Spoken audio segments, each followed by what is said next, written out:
Academically, perceptive reader, 2025 may actually be a new beginning or starting over and learning certain things that you last thought about even while you were in high school. Isn't that something? Well, that's the way I feel anyway.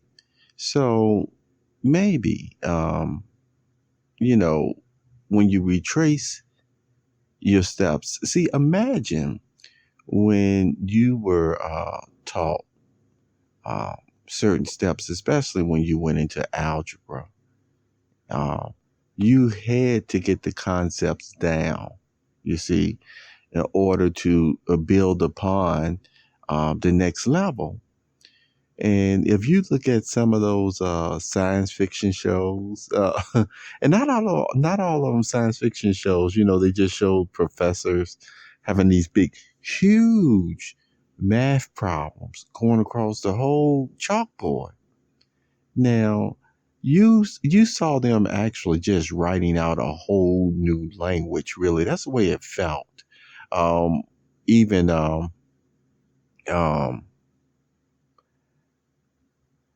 I'm trying to actually describe the way it looked. I mean, some of it turns into a work of art. That's just how huge some of those math problems are. And there are still a few in the world I think they do as brain teasers where they say, well, no one can solve this, or less than 1% of humankind can solve it in this way or that way or what have you. But all the same, they really had to build up the process, when you do what. Um, it cracks me up because sometimes they'll say you have to solve certain problems within the parentheses first. You see what I'm saying?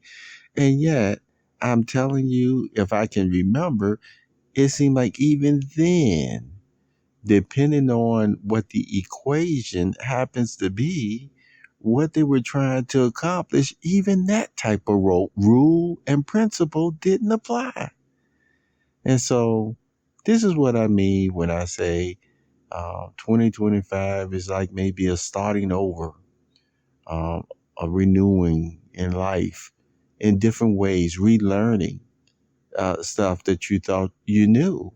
Because maybe somewhere in the process of trying to get accurate knowledge in this way or that way, the expression a monkey wrench was thrown in there that just threw everything off. And now you need to find where was that monkey wrench at, and that sometimes take relearning a subject over, to see what happened, where can you fix it. I tell you what, this is where, I always say, uh, someone that, knows stuff like this, a friend or a good friend or what have you, when you normally could just easily bounce something off of and just say, what is this for? When do you use it? Are there exceptions?